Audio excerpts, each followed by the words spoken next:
What's up, y'all? Welcome to our YouTube channel, Africans Talk Football. Appreciate your guys' continued support. Don't forget to like and subscribe. Thank you. Keeping it in America, just wanted to touch base with our U.S. women's national team.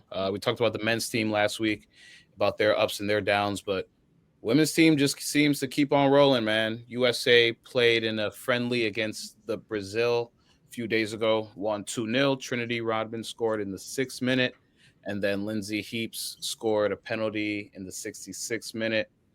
I don't know, man. Like we've been talking about, this women's team, they just keep on balling. Wanted to shout out again Alyssa Thompson, who got the start in the midfield, not as a winger as she usually is, prefers, I would assume, but as a 20-year-old getting a cap on the national team against Brazil. Again, just wanted to gas her up a little bit. She's a baller over there. Trinity, again, you guys know, we talk about her a lot on this podcast. I think she's emerging as the next leader of this team. On the field and off the field, I feel like she's just got it all figured out from an early age. She's obviously a star. She was injured, coming back off that injury. She's in scoring form once again. So shout out to her, man. This team, again, like I said, there's going to be a lot of competition up front, but this team is seeming to just gel. Whatever 11 they throw on the pitch, our manager just seems to have them just ready to go. Shout out Emma Hayes, just a consummate professional, but just wanted to give that little boost to the women's national team, let them know that we're still watching them play as well, even though the seasons are in full kickoff. But anything y'all got on the women's team? Yeah, man. I just, like you said, Trinity Rodman, her coming off injury this season from last season, kind of has her campaign with Washington off to a slow start as she's kind of regaining fitness. But it was great to see her score. Like you said, assisted by Alyssa Thompson. Alyssa Thompson looked great as well, too, showed her versatility playing in the midfield. Nearly had a second assist. But in the first half, I'm blanking on her Ali Centaur. That's what it is. I'll edit that part out. But she nearly had a second assist to Ali Centaur in the first half. And for me, the biggest thing, man, was seeing Katarina Macario back in the lineup, her playing as a striker. Obviously, she's coming back from injury as well, too. So to see her leading the line, I think, Trinity Rodman and Sophia Wilson are really going to complement her. And then when you look further back in the midfield, a lot of the midfield players that we're expecting to see are not even really like on the team right now. But you're having youngsters like Alyssa Thompson, Sam Coffey, Lily Johannes even showing up and really stepping up to that and really taking, advantage of their opportunities. So shout out to them, man. I think we're in a good spot when it comes to the women's national team. So there's a lot of players currently that I feel like are fighting for their spot to continue playing. And then there's also a lot of youngsters that are, making a case for themselves to be in the squad and in some cases a part of the starting 11. So, you want to make a good showing in front of Emma Hayes, and I feel like they're doing just that. Yeah, I have no worries about them. So, yeah. Yeah, no, that's a good place to end it with them. I feel like this team had its little lull period, but they got their manager and they're right back on track. Like Salam said, a lot of good youngsters to just fill in the gaps where a lot of the stars or the people we expect to be in these positions aren't there. So shout out to them, man, right now. But want to talk about the MLS.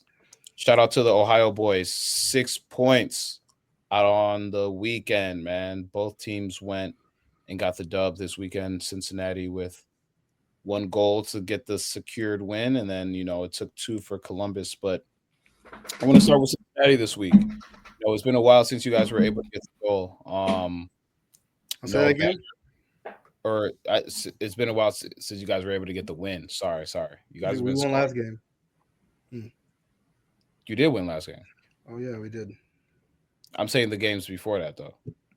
A lot of draws. You said it's been a while. The last game was more recent than the last game. What are we talking about? You're okay. Back to back. Shout out. Back to back. back, You guys 6 are- points. you- That you was guys the are back- title of our You episode guys are last back week. to winning right? ways. You guys are back to winning ways. Yeah, We you got the we draws have out the been. system. We have been. You got the draws out the system. This is the Double second digit, week. double digit points, top 5 in the East. Y'all sitting all right. Y'all sitting No, all right. no more draws. No more Yeah. draws. We'll see. But Draws are off. yeah, second best team in Ohio. What do you have to say for yourself? Second best. That's funny. Best team in the That's history of the that's MLS. just what the bro. table says. I'm I'll just say reading that the straight table. up. Columbus That's Crew is the fair. best in the I'm just history reading of the the MLS. tables. That's fair. I'm glad you actually brought up the table because we're sitting in 13 points. The team that's in first place, I believe, is the Crew, with 15 points. And you look back at the game that we squandered at home, that last own goal, that was the difference in the 2 points. We would have been, in first place. But nonetheless, we're at the top half of the Eastern Conference, which is good for us. Not the prettiest game again, but we got the 3 points, which was the most important thing. I've always said when we talk about our Premier League teams, a sign of a good team is a team that can get the job done, even though things aren't going your way per se. And for us to have, the 3 points with Evander not being there, as well as Obina, I think was huge for us. Sergio Santos does what he always does, which is bring energy anytime that he's on the field, and he got the decisive goal. But no, man, it was good for us, man. I think, we're getting to a point now because Miazga's back into the mix. He's back in training. If we can get Miazga back and Miles Robinson, back fit, I think defensively we'll be fine. I think we have a bad habit right now of leaking goals. I think with the addition of those two, I think we'll be fine. And then obviously when Evander's back into the mix, what he does obviously is, speaks for itself. So good week for us, man.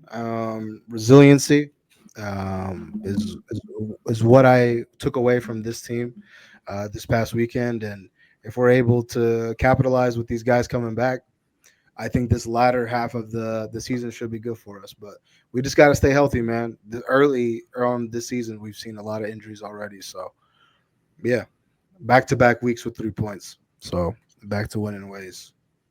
I think with the Crew, the game I'm looking forward to the most is the Inter Miami game, mainly because that Club World Cup spot was supposed to be the Crew's. Yeah, I agree. Or whatever they say is just for the sake of Marketing, money. Yeah, they put him there, and It it's was just so supposed to be frustrating. It was supposed Yes, to be.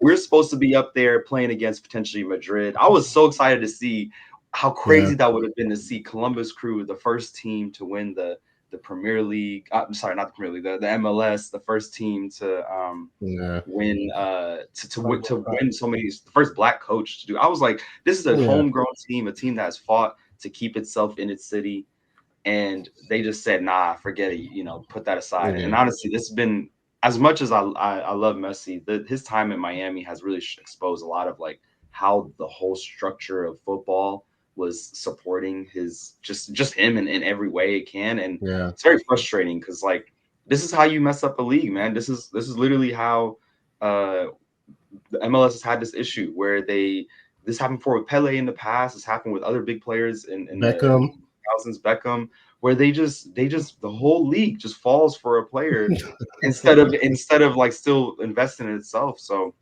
I don't know. As a Crew fan, I stopped. I was kind of like on and off watching for a while, but when I saw us lose that spot, I started watching like crazy. I was like, nah, man, I need us to beat Inter Miami every time we see them. Yeah, I need us to be on. Man, don't bite the hand that feeds you, man.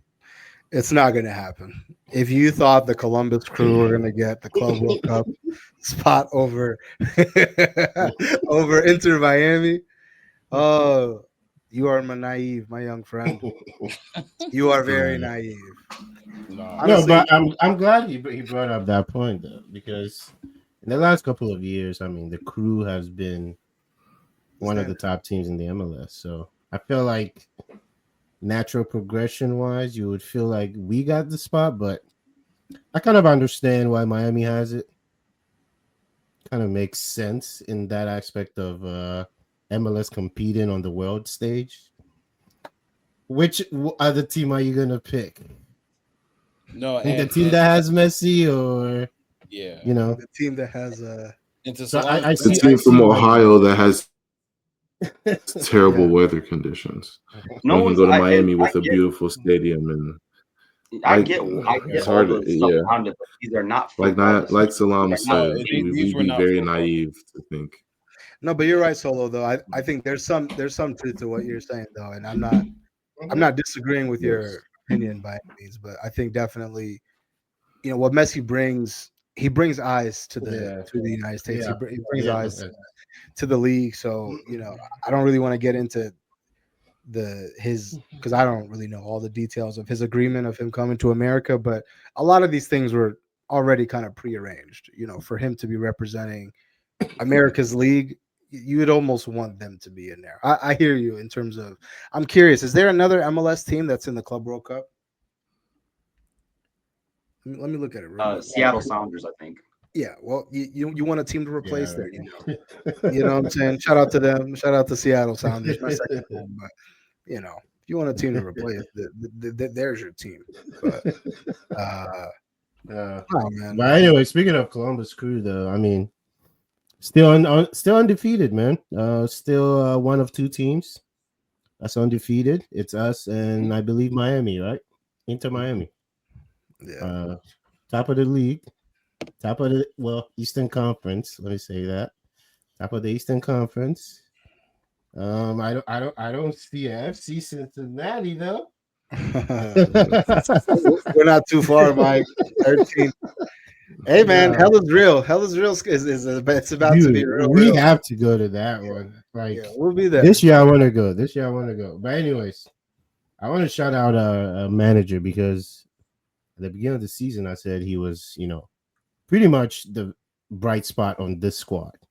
Well, this week he came out and said this is the best team he's ever had in his coaching career. And I'm sorry, but we've seen some of your teams. This is not your best team. But that's what he said. And usually when coaches say that, I'm just like, stop pulling our legs, man. This is clearly not your best team from what we've seen. But he thinks this is his best team. So I'll give him credit, though. The way this team plays, dude, is beautiful. The only thing, though, this season, we're not finishing games the way we start them. When it gets to like the 60th minute, we just start falling apart. I don't know what it is.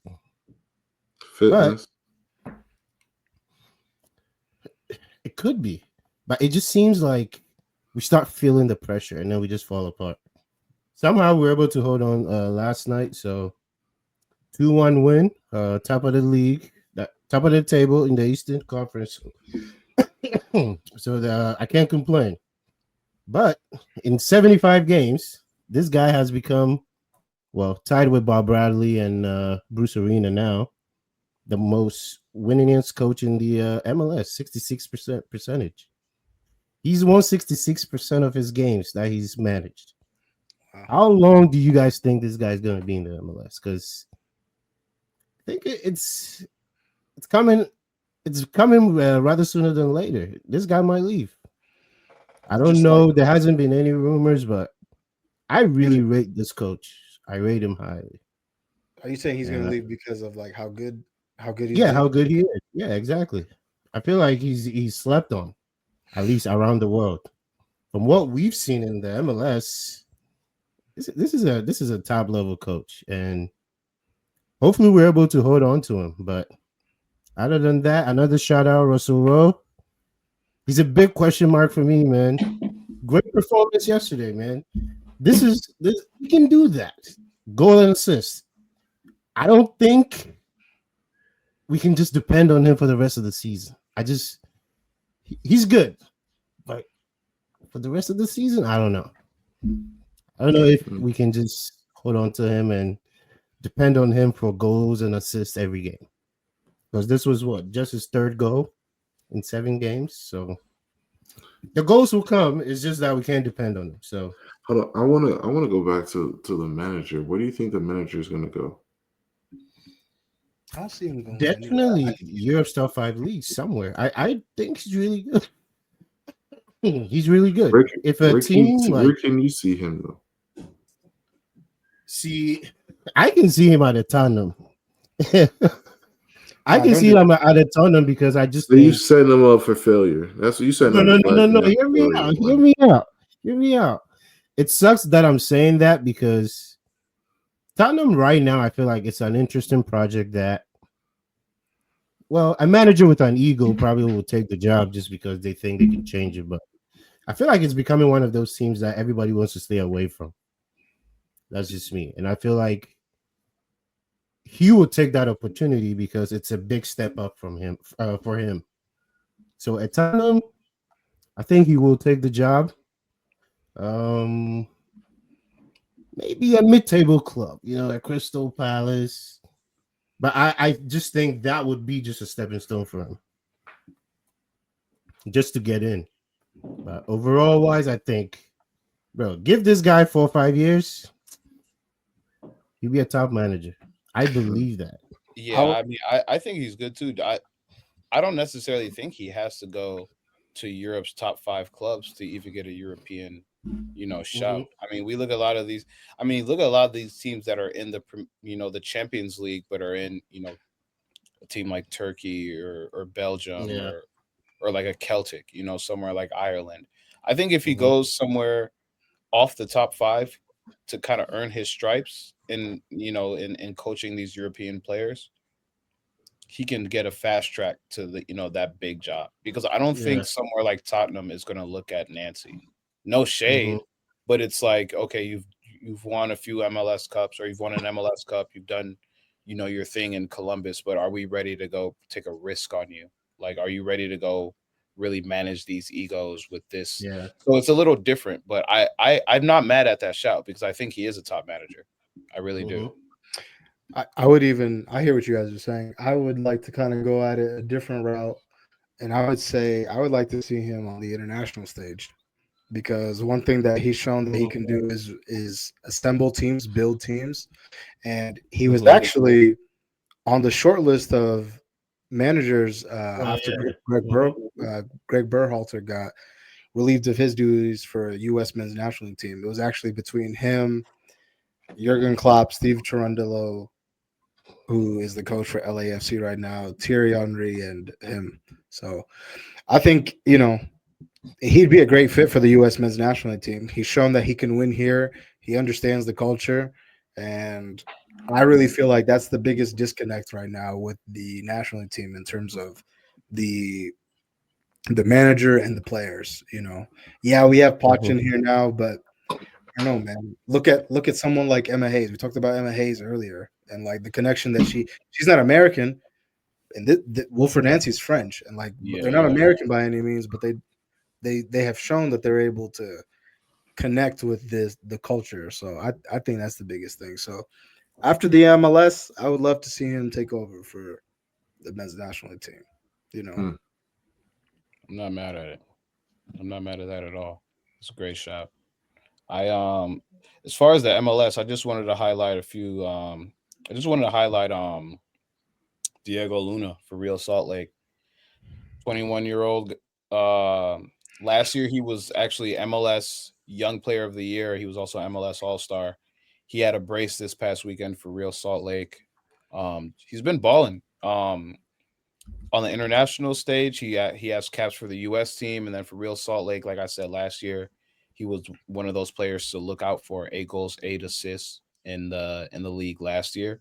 He has 3 goals this year so far through 6 games, or 7 games have they played thus far?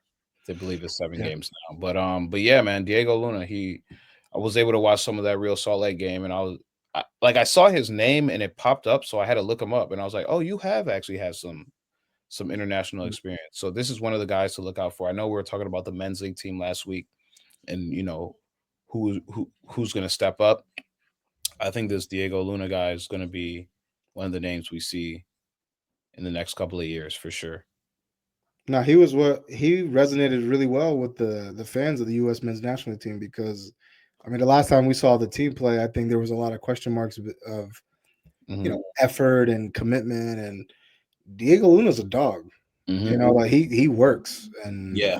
I think Yeah. that really resonated well with a lot of fans, and I think that you know, if he continues going the way he is, I think definitely like this summer I'd like to see him in the Gold Cup.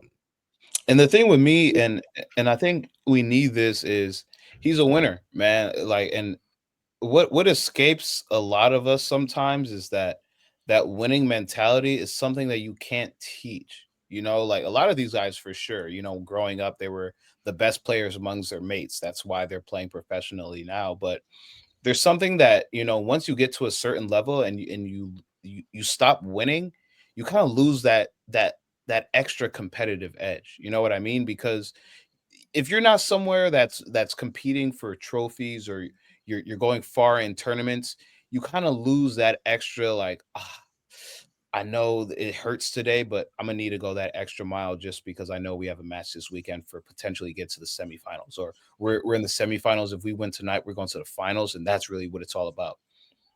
When you lose that as an athlete, there's no real like tangible way to explain it, but you lose that. This guy, I mean, again, like I said, last year, 8 goals, 8 assists. 2022, he was on the U20 national team that won the CONCACAF tournament, which is a tournament for all the U20 CONCACAF players every 2 years. So this guy is a winner. This guy has that tenacity, like Salam said. This guy, he's a dog. You know, if you watch him play, he's a short guy, 5'8", little feisty, but technique is there. Just IQ is there. I don't know. I was watching the game, and I was honestly surprised at how good he was. So just wanted to give him a little shout out today. This one is close to home. I wanted to shout out Charlie Syria. So Charlie Syria is a youth player that I helped coach at the previous club that I was at. She actually just got selected to the U17 women's national team, and she's going to be representing the United States. That's amazing. In the CONCACAF Nations League. So she was all over their social media. It was really cool to see her. I'll tell you guys a funny story, actually. So she was on the first team. Every age group has 3 teams. She was on the first team. I had the second team.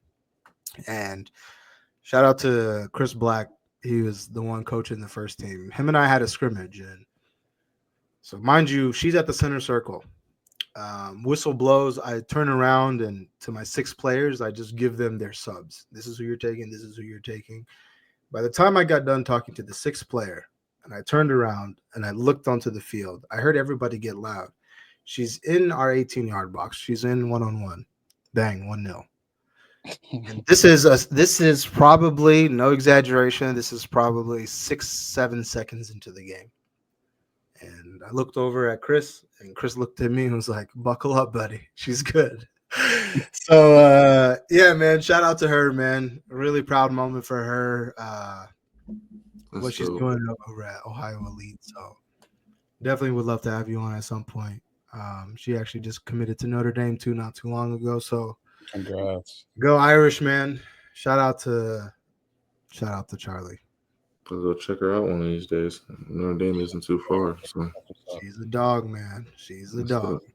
But nah, good episode, guys. Solo, I appreciate you coming on, bro. Always a good time. I know that we went 2.5. Even for us, that's a lot. We'll break it up. We'll break it up. Cornelius, we have our work cut out for us. Definitely, but appreciate everybody for tuning in. Always appreciate your guys' continued support. And as always, good luck to you in your future endeavors.